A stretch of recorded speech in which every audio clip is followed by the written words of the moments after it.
Oke, salam dan salam sejahtera dan ulasan saya berkenaan dengan isu air Kelantan yang mana hari ini menjadi trending di media sosial dan juga media-media semasa. So, kita tonton dulu apa yang berlaku.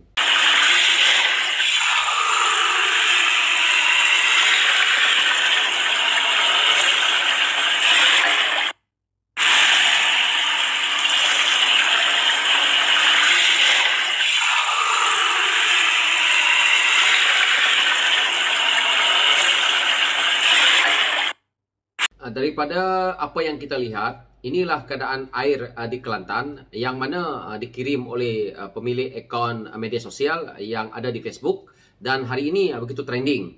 Dan kita lihat kenyataan yang dikeluarkan oleh beliau mengatakan berat penat do air Kelantan AKSB ini. Apa yang saya lihat daripada video ini tadi, saya melihat juga melebihi 100 lebih ribu tontonan yang mana begitu trending sekali. Jadi dalam isu ini, kenapa saya melihat ke arah isu air Kelantan ini yang tidak ada kait dengan saya, tetapi saya mengaitkan dengan Kerajaan Perikatan Nasional yang mana mereka melancarkan bahawa PN-BES yang bertemakan prihatin, bersih dan stabil. Jadi apa yang saya lihat, apakah kerajaan PN-BES ini berjaya dalam menangani masalah air Kelantan sedangkan mereka mengambil alih kerajaan 33 bulan. Dan kita lihat kerajaan Kelantan itu yang dipimpin oleh PAS selama ini yang mana mereka bertemakan prihatin, bersih dan stabil. Akhirnya kita tengok mereka tidak prihatin pun. Ini yang membuat saya mengkritik mereka ini. Mereka tahu mengkritik kerajaan, mereka tahu mengkritik Pakatan Harapan, tetapi mereka sendiri tidak berjaya dalam menangani isu masalah air. Pada saya lah, sebagai kerajaan negeri yang bertanggungjawab yang begitu lama, sepatutnya mereka dah pun menyelesaikan masalah air di Kelantan ini. Apa yang kita lihat, mereka kata prihatin. Prihatin dari mana kalau macam ni? Di dalam negeri yang ada di Malaysia ni, saya rasa air di negeri Kelantan yang paling parah sekali. Sekejap menjadi TO, sekejap kopi O. Dan kalau dia nak kata bersih, air pun dah tak bersih, macam mana nak berjiwa bersih kalau macam ni? Jadi, kita lihatlah. Kata stabil. Kalau dah tak mampu nak buat, bermaksud kita gagal. Tak stabil lah. Mereka tidak berjaya melaksanakan apa yang sepatutnya untuk rakyat. Maka, kesemuanya mereka gagal. Apa yang mereka katakan dalam mereka punya tema untuk Perikatan Nasional, semuanya gagal. Jadi, saya harap dalam PRN kali ini, perubahan besar berlaku di negeri Kelantan itu demi untuk membangunkan. Jadi kalau kita masih lagi berada di tahap yang sama, kita tidak memberi ruang kepada kepimpinan daripada parti lain untuk merajui negeri itu, maka kita tidak tahu hasilnya. Hari ini tak ada check and balance di sana. Jadi saya harap kita sebagai rakyat menilai, dan ini adalah satu yang kita dah lihat hari ini. Jadi kita tidak tahu bagaimana mereka menguruskan kerajaan negeri itu, sehingga kan juga ekonominya juga tak bergerak. Akhirnya, apabila kita kritik seperti ini, mereka kata mereka hebat. Tetapi hebatnya dari mana? Kalau rakyat di negeri Kelantan pergi berhijrah ke negeri Pakatan Harapan serta berhijrah ke Singapura untuk mencari nafkah. Ini adalah hakikat. Jadi bermaksud di sini mereka gagal dalam mentadbir negeri. Apalagi nak mentadbir negara. Sebab itu kalau kita lihat, PN yang ada PAS di dalamnya gagal.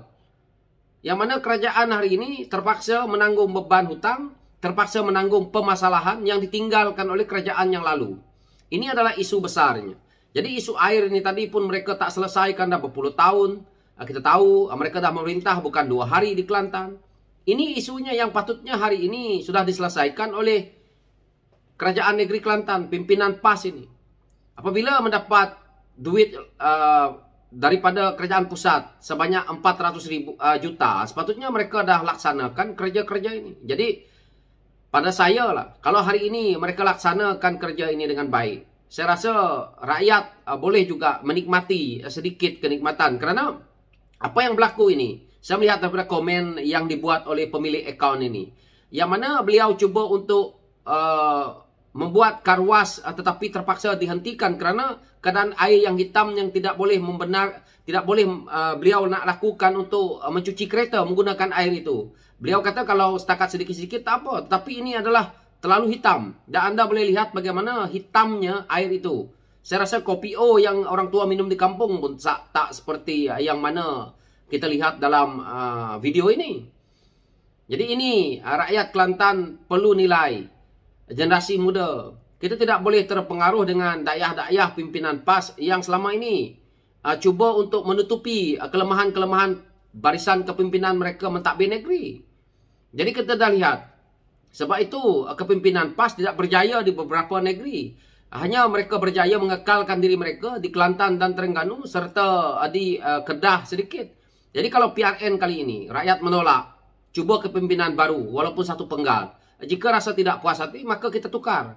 Ini sepatutnya dilakukan oleh rakyat Kelantan berkenaan dengan isu ini.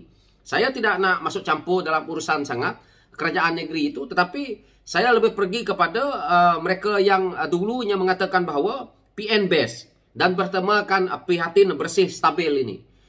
Kemana perginya ayat-ayat ini? Jika negeri pimpinan mereka begini, kalau mereka mengambil negeri-negeri yang lain yang sebelum ini dah makmur, dah mempunyai ekonomi yang baik, maka hancur ekonomi negeri itu nanti. Jadi negeri yang seperti yang mereka nak ambil hari ini, yang sudah pun kaya, yang sudah pun terbaik, seperti Selangor, yang mana kita tahu juga Pulau Pinang sebelum itu teruk, tetapi apabila diambil oleh Pakatan Harapan menjadi baik juga. Begitu juga sekarang ini kita lihat kerajaan negeri Sembilan. Jadi mereka hari ini cuba untuk mengambil negeri ini dengan bertemakan kepada prihatin bersih stabil, tetapi hakikatnya mereka tidak prihatin, tidak bersih, tidak stabil. Isu yang pertama, kalau dalam Perikatan Nasional ni isu besarnya, kalau mereka kata prihatin, mereka sewaktu memerintah, rakyat angkat bendera putih, mereka ada duit dalam akaun beratus juta. Tidak juga membagi kepada rakyat, tetapi dengan kaedah KWSP duit rakyat. Ini dah jelas. Yang mana hari ini apabila mereka berada di pihak pembangkang, mereka mempermainkan isu KWSP. Padahal sepatutnya mereka membantu rakyat dengan duit yang ada. Bukannya mereka masuk ke dalam akaun parti. Ini sepatutnya. Itu kalau mereka kata prihatin, memang tak ada prihatin lah. Bersih. Hari ini beberapa pemimpin mereka didakwa. Dan kita lihat beberapa pemimpin dalam Perikatan Nasional, yaitu Bersatu dan PAS, hari-hari kita dengar masuk mahkamah, ataupun hari-hari kita dengar mereka diheret ke muka pengadilan, kerana bukan sahaja yang melibatkan kes rasuah jana wibawa, tetapi kes fitnah mereka. Jadi bagaimana mereka nak dikatakan bersih dalam sisi ini? Dan kita lihat stabil. Mereka tinggalkan kerajaan kepada kerajaan yang ada hari ini. Apabila mereka memerintah, mereka meninggalkan kekotoran, taik-taik yang banyak. Yang mana kita tahu hari ini Datuk Seri Anwar Ibrahim sebagai Perdana Menteri sedang membersihkan kekotoran yang telah mereka buat. Kita tahu, kalau PN itu bersih, kalau PN itu berjaya, kenapa Tan Sri Muhyiddin Yassin sebagai Perdana Menteri mereka waktu itu melakukan jemaah menteri yang begitu besar, sehingga akan melantik duta khas bertaraf menteri. Dan kita tengok timbalan sampai 2, tapi tidak memainkan peranan. Dan kita lihat 70 lebih orang menteri masih lagi gagal. Bermaksud Perikatan Nasional ini tak boleh memerintah negara, kerana kepimpinan mereka lembek dan tak layak. Tidak mempunyai kepakaran, tidak mempunyai kebolehan, hanya boleh bercakap kosong. Jadi itu yang kita lihat daripada slogan mereka, bahawa slogan saja dah menipu rakyat yang kita boleh nampak hari ini. So saya harap pengundi Kelantan melihat ke arah ini, lakukan perubahan segera agar kemakmuran ada, dan akhirnya hak-hak kita sebagai rakyat ini boleh kita dapat diterjemahkan dengan apabila kita memilih pemimpin yang baik. Itu pencerahan saya. Sekian, terima kasih.